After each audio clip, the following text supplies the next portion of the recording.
करू नका. पंचनामा झालाय. प्रेताचं आपण पोस्टमॉर्टम करू. थोड्या वेळात मोठे साहेब येतील. पण तुम्ही नाही हे बघा, मला तुम्ही घाबरवण्याचा प्रयत्न करू नका. कारण नागेश हा माझा पेशंट होता.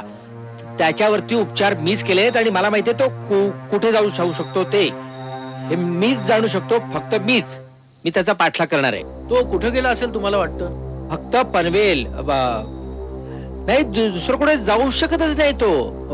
बरं, मी असं करतो, मी आता पुढवतो. तुमचं इथं सगळं ओळखलं की तुम्ही पनवेलला या. गावात शिरलात की तुम्हाला लगेचच एक मार्केट लागेल. मार्केटच्याच डाव्या बाजूला वाणी स्टोर आहे.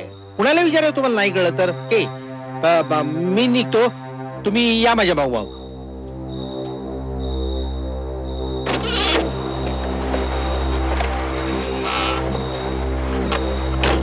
हवालदार, इथले डॉक्टर सुद्धा वेडेच असतात काय?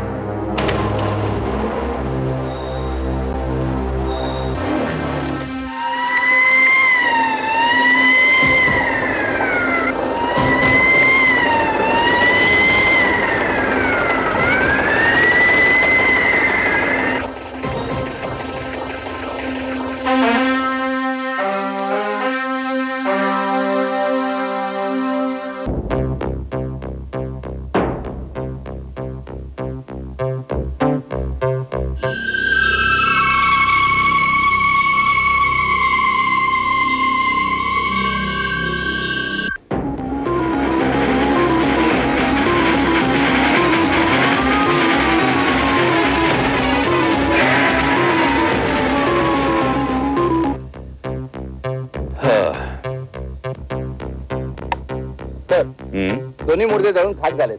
एक बायचा आहे आणि एक पुरुषाचा आहे. I C. बरं, पोस्टमॉर्टम साठी कुठल्या हॉस्पिटलला पाठवलेत? खोपोली जनरल हॉस्पिटल मध्ये. बर, मला एक सांगा सावंत, अपघात कसा झाला काही कल्पना आहे का? हो सर, गाडी स्लिप झाली, ड्रायव्हरचा ताबा सुटला, गाडी धारावर जाऊन आदळली, टाकी फुटली आणि अच्छा, म्हणजे जळलेले अवशेष सापडणं कठीण आहे. बरं, आणखी काही सामान वगैरे काय मिळालं? No sir. अच्छा.